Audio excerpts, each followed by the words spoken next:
Super RJ. Hey RJ. Ayan. Hi po, good afternoon and congratulations. Congratulations Direk and syempre yung birthday. Bea, grabe Miss Bea, sobrang ganda mo lalo sa personal. So, ano tatanong ko pa muna about syempre, about muna sa Love You Lance. Ano yung sa tingin yung, and kay Direk na rin, Direk, ano sa tingin mo yung special element or formula, element na lang ng tambalang Rebirth and Bea para mas maging successful tayo at nakarating na tayo dito sa Love You Lance? For me, I think the ano yung sorry, successful formula, is that it? Or Yes, the parang element. Alam mo for me it's always the element of surprise. Kasi it's always when they do a scene, may ginagawa sila na hindi ko ina-expect. As in parang, ay, okay yan, ay, ganda yan. So parang may ganun silang initiative sa, alam nila characters nila, ano nung magawa na parang, ay, hindi ko naisip yan. So parang, I always look forward na, on how they do the scenes. And at the same time, parang we talk about the characters din, na parang tatanungin ko sila, gawin ba to? May ganito, ganyan. So parang, yun, so parang doon ako nagta-drive sa ganong kind of surprises and chaos. So, and especially na mas rom-com to siya, so mas may ganong surprises. And then, ayun, yun ang yung surprise. Kay Bea and kay Wilbert. So, move forward tayo ng konti, future ng konti. Since lahat naman ng successful projects and love teams ng Diva One ay nagkakaroon ng movie after successful series, kung may dream project or movie kayo ni Bea, Wilbert or Bea, siya Wilbert, anong klaseng pelikula or team yung pwede natin expect in the near future from you guys? Yung feedback. Parang dream came true na po. Yung feedback ko para sa akin, dream came true na ulit sa amin. Kasi since malaking movie talaga siya. And ayun, same team din yung gagawa. So, yun, mas magaan sa akin. Hindi ako. Ay, di ba ikaw? Ay, di ba ikaw? How about po yun, Miss Bea? Ayun po parang it's such a dream come true na nga to do PIMA. And we are really very excited for it. Mga late this year po siya, pero let's talk about it on another event. But yeah, I think it's a dream come true. And siguro if meron pa akong gustong gawin, well, it's all up to Diva, of course. But ako, I'd love to do, hindi movie pero something more lifestyle-ish travel show, ganyan. Ayun. We're excited for that. And again, Thank you po. congratulations and deserve mo ang success. And abangan namin yung Love You Lance. Maraming Thank you po. salamat. Thank you so much, RJ. Now, let's move on with Pelikula Mania, Daz at Tapares. Favorite mag-fish lang ng konti na.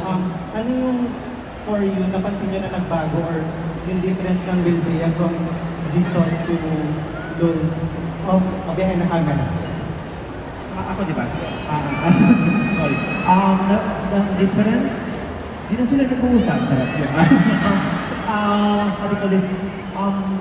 As far as difference, siguro may pa din na may struggle pa kami sa story and sa characters. Kasi bago siya, this is not an existing one part. So, we have to fill it in.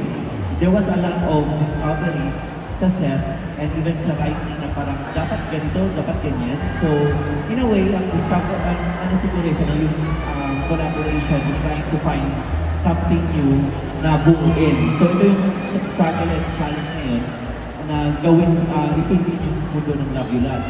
And I think sinabi ni Bea sa akin na nung nabasa niya, napagod na siya. Pero ganun siya eh.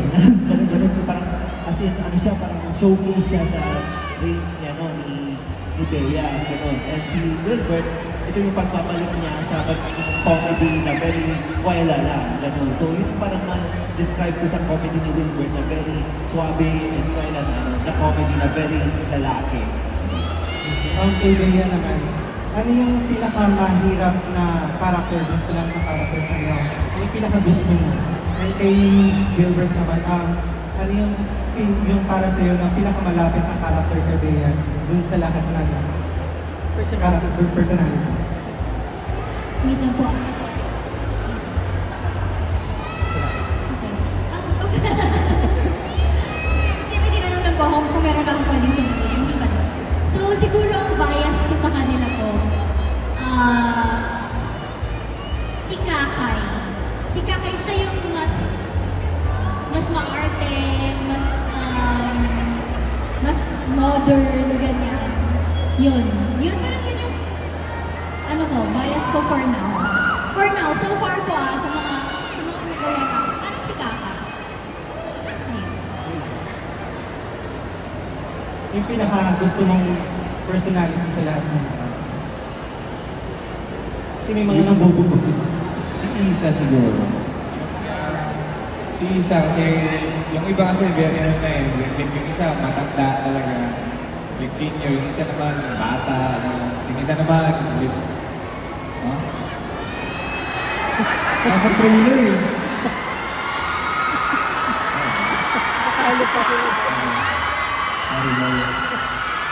Akala ko okay na kami nasa Ako teaser. nga nagpaalam kay Direk. Nasa teaser, okay. Okay na po yun.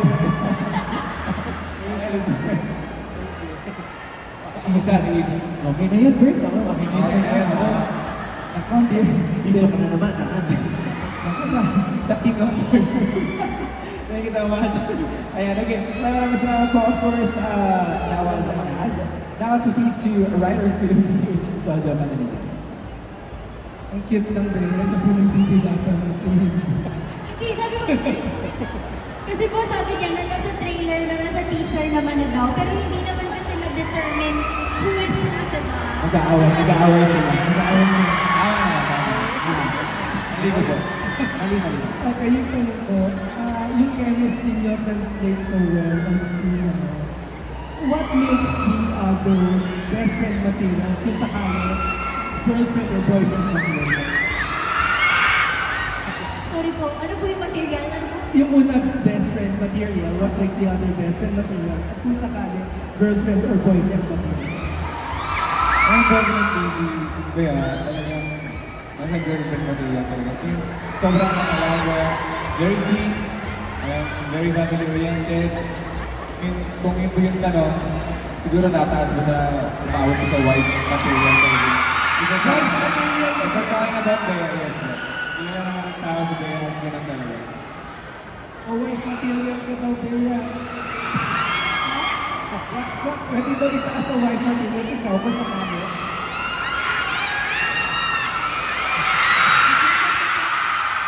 Hindi naman yung mga tao na Hindi, tsaka opo naman, kasi syempre din, diba, Wilbert is very goal-oriented eh. Kumbaga, meron siyang perspective of what he wants. So, syempre, diba, who wouldn't want that? Syempre, diba, kailangan yung may plano naman talaga, hindi naman pwede yung winning it lang or what. So, opo naman.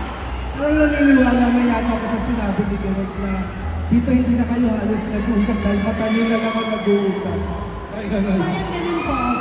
work material. Salamat. Thank you po. gusto ko lagi si Direk para mag-remind sa lahat. Work material.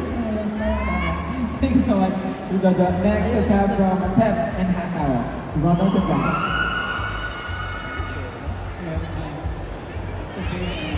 since ang title ng project is Love You Lots, ang tanong ko is, gaano nyo nakamahal ang isa't isa? Ginagawa kang notepad ng nanay.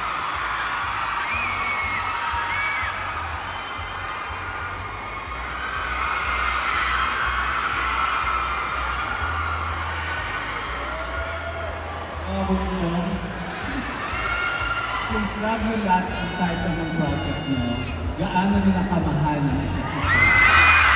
Gusto mo na ulitin ko, Wilbert? Madami namang kinds of love. Of course, matagal na din po kami nag-isa kasama sa Gison and all. Dami rin po kami nakilala na namin ang isa't isa. And madami po kami ventures together. Yes. Ano ba? Ano ba? Of course po. Wala siya na namin. Okay, opo. Kung ano po yung sinabi niyo. Kaya I'm sure gusto niyo lahat dito, dagdagan mo ng konti yung sagot mo.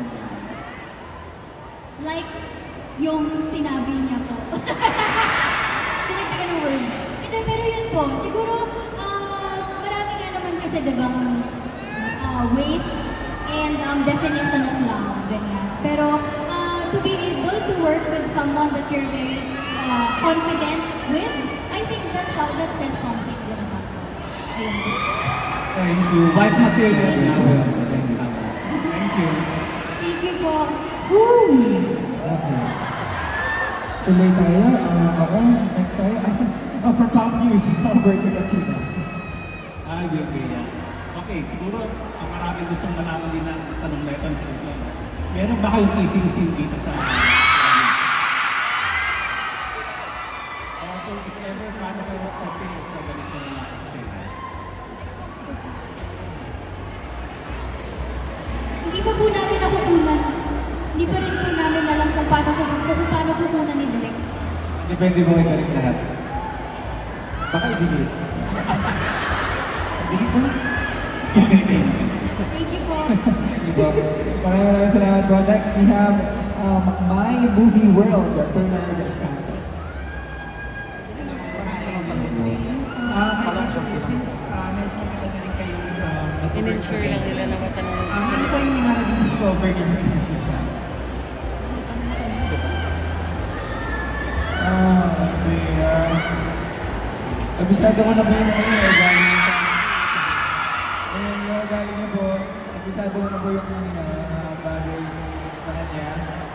Since matagal-tagal na nga po, parang wala naman po akong bagong i-discover. Ako din po. Parang siguro yun nga, mas napuprove na ganun nga siya. Ganun nga po siya. Ganun po. Pero hindi ko lang wala namang bago na discovery talaga. For my next question, how do you keep the chemistry still works? Kasi meron din kayo nagawang project before and now may second project. How do you keep the chemistry work still together between the two of you?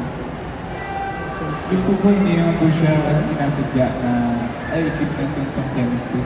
Hindi po sa akin manggagaling po yun. So, kung hanggang ngayon po may mga tao po na sumusuporta sa amin at talagang naniniwala sa chemistry namin, siguro po yun po yung sign na meron po. Meron pa rin po. Hindi po na wala. Para sa akin po, kasi Hindi ko pala si Rog. parang hindi naman, kumbaga kung ano po kami, ganun po kami. Hindi naman kami parang pinipilit. Wala naman pong pilit or something.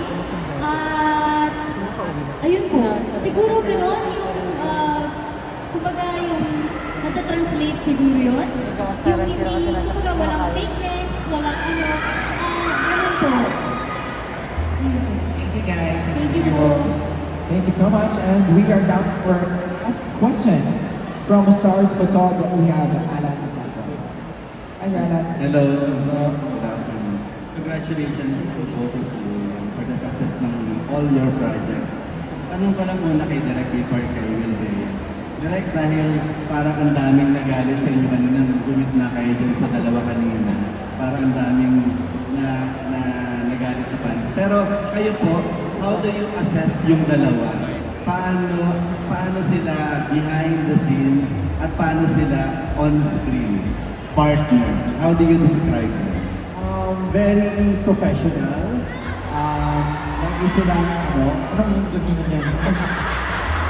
Professional, as in, I admire, professionalism themselves, di ba? And they always, talk together, lagi silang kasama, sa hindi ganun, nag-work sila, ganun. Nag-uusap sila about their characters, kaya feel ko kaya nag-work yung, chemistry at yung mga eksena kasi may ganun silang halito this collaboration na minsan mapadaan ako, ay nag-uusap mismo na ako. Kasi alam ko naman work lang yun. So, ganun. So, yun. But aside from that, I'm very thankful na for these kinds of actors kasi they're taking actors. And ayun nga, like na-mention ko kanina, yung element of surprise nila na binibigay sa eksena, yan yung ano eh, yan yung para gusto namin, yan yung din namin as directors na kaya nagawa silang bago every time. So, ayun. So, yan. Off-screen, very collaborative, lagi sila nag-uusap, gano'n. And sa on-screen, magnify yung chemistry. Ayun po. Pero hindi yun yung gusto namin ma-direct. Ang gusto namin marinig is, sweet ba sila off-screen? Yung nagbigay ng cookies, yun, sweet yun. So, binigyan naman ako. Diba? Binigyan naman ako. So, sweet si Bea sa akin. Dahil sweet nga daw kayo, like yung cookies. Ano ka lang kay Bea? Bea, kailan ka huling kinilig? Kay Wilbert. At si Wilbert, kailan ka huling kinilig kay Bea? At ano yung dahilan kung bakit kayo kinilig sa isa't isa? Yung symbol, sobrang nakakilig talaga yung sina, hindi ng Mameta, sa paglabot ng mukha namin. Yung po yung last time. Parang kahapon ang buha tayo eh. Ako po kinilig ako kanina. Nung nakita ko po yung support ng fans. Kasi support nila sa akin, kasama si Wilbert ko. Kasi po, may mga fans sila. Yun po. Kinilig, may community party for Wilbert and Bea. Ganyan. Bago ako na lang last, ano yung huling bagay na binigay sa iyo ni Wilbert na kinilig ka? Same thing kay Wilbert, ano yung huling bagay na binigay ni Bea sa iyo na kinilig ka? Secret. Secret mo. Baka si Bea may sasabihin. Para naman natuwa yung mga fans mo. Hindi, ano na lang. Siguro hindi po yung last. Pero na-appreciate ko. Binigyan niya ako ng pang-workout na shoes. Kasi, para sa, baka kailangan ko na raw mag-workout. Hindi, pero yun. Siguro to inspire me, to motivate me to work out more. Yun. Nag-workout na kasi tayo tapos yung shoes na kailangan ng shoes. Hindi kasi delikado sa shoes sa ankle pag pinaka-workout. So yun yung mas proper. Yun po. Thank you and Thank you po. congratulations, Team Love You Lots. Thank you. Thank you. Shoes. Pag special talaga kapag binibigyan mo ang tao ng shoes. Sinabi Pero di ba niya talaga para like, matuwa. if nagbigay ng shoes, kailangan ibabalik mo ng May ilan pa? piso. Piso. So, binigyan ko siyang 10 pesos. Tradition. Oo, Pakahingan parang mo ganun. ito. Kaya kapag binigyan mo ng shoes, babalik mo like piso, 20 pesos. Basta magbibigay ka ng soft. For good luck babalik mo. ata siya. Kasi tatakbuhan. Pang good luck mo. Parang kasi good luck. tatakbuhan. Para daw hindi lang pa. Kasi tatakbuhan. Para hindi lumayo sa'yo. Ganun ba yun? Kaya 10 pesos ang binigay para sure na hindi lalayo.